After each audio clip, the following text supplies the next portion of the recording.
మీ business ఏదైనా మీ ఊర్లో promotion చేయాలంటే అది సుమన్ టీవీతోనే సాధ్యం. ఇప్పుడే సంప్రదించండి.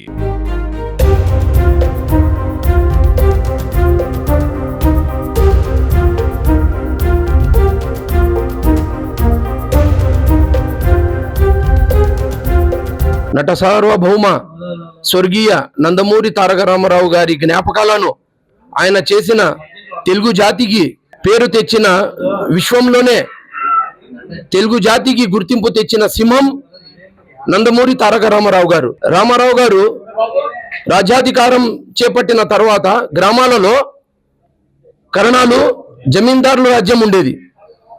వాళ్ళ ఇంట్లో గాసం చేస్తే గాని రైతుల రికార్డులు రైతుల పేర్ల మీద ఉండే భూములు వాళ్ళ పేరు మీద ఉండేది కాదు.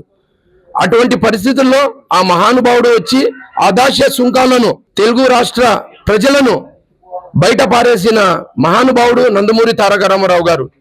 అసలు గ్రామంలో జమీందారులు కరణాలు ఉన్నారంటే ప్రజలు భయపడేవాళ్ళు. వాళ్ళ ముందు చెప్పులు వేసుకొని తిరగాలంటే వణికిపోతుండ్రి. అలాంటి పరిస్థితుల నుంచి బయట పెట్టిన మహానుభావుడు నందమూరి తారక రామారావు గారు.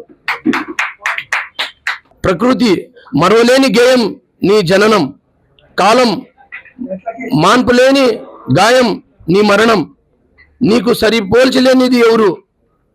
చరిత్రలో అందరూ ఉంటారు కానీ కొందరే చరిత్రను తిరిగి రాస్తారు. నందమూరి తారక రామారావు అన్న నువ్వు మరవలేవు. జై హో ఎన్టీఆర్.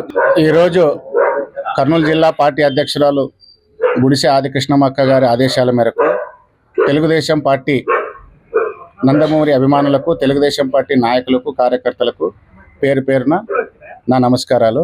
ఈరోజు నట సార్వభౌమ నందమూరి తారక రామారావు గారి 30వ వర్ధంతి సందర్భంగా ఇక్కడ ఘనంగా నివాళులు అర్పించడం జరిగినది.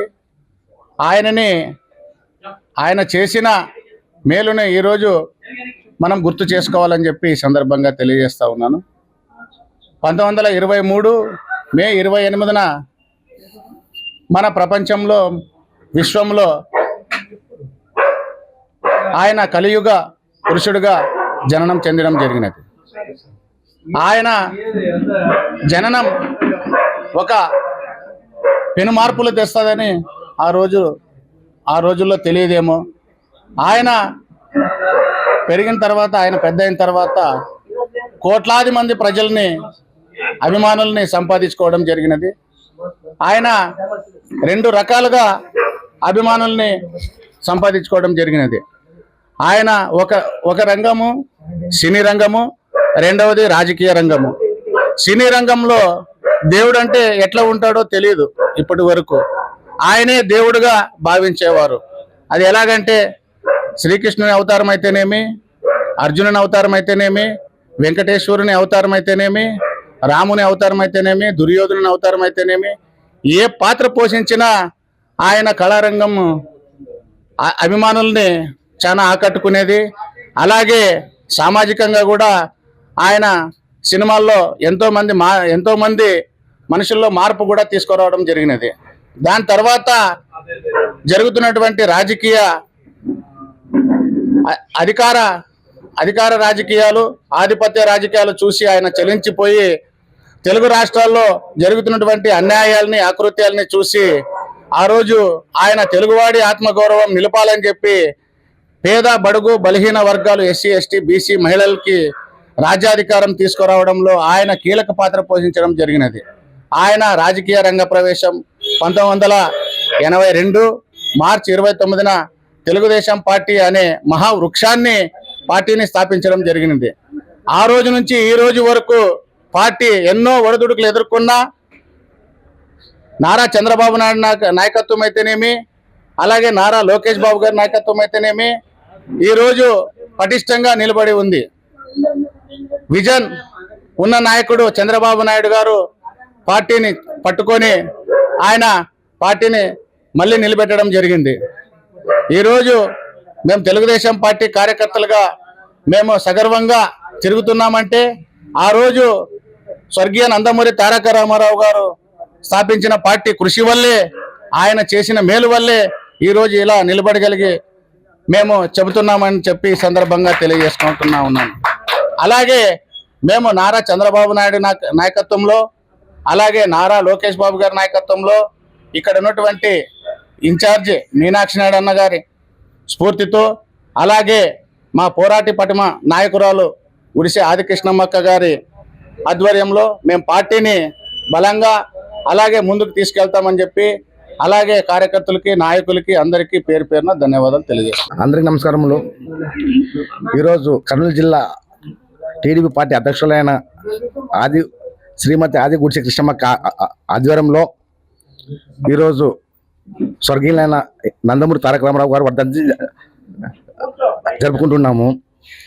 ఆయన చేసిన మేలుకి ఆడుపరచులకు కానీ కుటుంబానికి సగం ఆస్తి విషయంలో ఉన్న ఆడుపరచులు చేసింది ఒక ఎన్టీ రామారావు గారు అని తెలుసుకోవాలని అందరూ చెప్తున్నాము. తర్వాత 2 రూపాయల కేజీ బియ్యము అన్ని కొన్ని పథకాల నుంచి ఆయన చేసిన సేవకి ఈరోజు వరకు ఆయన దేవునిగా పూజిస్తున్నారు. అందుకోసం ప్రతి ఒక్క తెలుగు భాషలో మాట్లాడాలని, తెలుగు వాళ్ళు ఒక కుటుంబంలాగా ఉండాలని చేసిన వ్యక్తి అంటే ఒక స్వర్గీయులైన నందమూరి తారక రామారావు గారిని గుర్తు చేస్తున్నాను. నా పేరు సూర్యపోగుల సుధాకర్.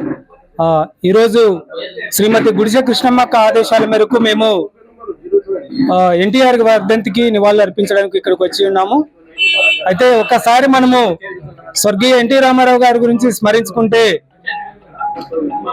ఒకప్పుడు తెలుగువారంటే చిన్న చూపు చూసేవాళ్ళు. ఒక పెత్తందారుల వ్యవస్థ ఉండేది. గౌరవనీయులు సలీమన్న గారు చెప్పినట్లుగా ఒకప్పుడు మనము బానిస వ్యవస్థలో ఉండేవాళ్ళం. అట్లాంటి బానిస వ్యవస్థ నుంచి మనకు విముక్తి కలిగించేటటువంటి వ్యక్తి స్వర్గీయ ఎన్టీ రామారావు గారు. అలాంటి వ్యవస్థ నుంచి ఇంకా రాజకీయంగా బలంగా ఉండాలి, మనకంటూ ఒక స్థాయి ఉండాలి, మనకంటూ ఒక ప్రత్యేకత ఉండాలి అనేటువంటి నినాదంతో 1982వ సంవత్సరంలో రాజకీయ ప్రవేశం చేశారు. రాజకీయ ప్రవేశం చేసినటువంటి 6 నెలలకే పార్టీ అధికారంలోకి రావడం జరిగింది. అధికారంలోకి రావడంతోనే నేను తెలుగువాడిని, తెలుగు ప్రజల యొక్క ఆత్మగౌరవం కోసమే నేను పార్టీ స్థాపించాను అనే ఒక నినాదంతో పార్టీని ముందుకు తీసుకెళ్లారు. వీటితో పాటు అనేక సంక్షేమ పథకాలను ప్రజలకు అందించడం జరిగింది. అలాగే మహిళలకు రిజర్వేషన్లు అయితేనేమి, ఆస్తులు వాటా అయితేనేమి, ఇలాంటివన్నీ కూడా ప్రజలకు అందించడం ఒక తెలుగు జాతికి గర్వించదగ్గ విషయం. ఇవన్నీ స్వర్గీయ ఎన్టీ రామారావు గారు ఇట్లా రాజకీయాలలో అనేక రాజకీయ సంక్షోభాలు కూడా చూశారు. ఆయన విజయాలతో పాటు సంక్షోభాలు చూశారు. ఇట్లా ఆయన ప్రస్థానం కొనసాగింది. చివరిగా ఆయన 1996 సంవత్సరం జనవరి 18న స్వర్గస్థులయ్యారు.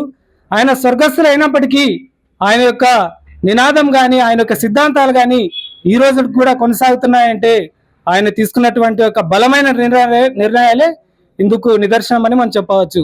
ఈ యొక్క అవకాశం ఇచ్చినటువంటి తెలుగుదేశం పార్టీ నాయకులకు, పెద్దలకు అందరికీ నమస్కారం.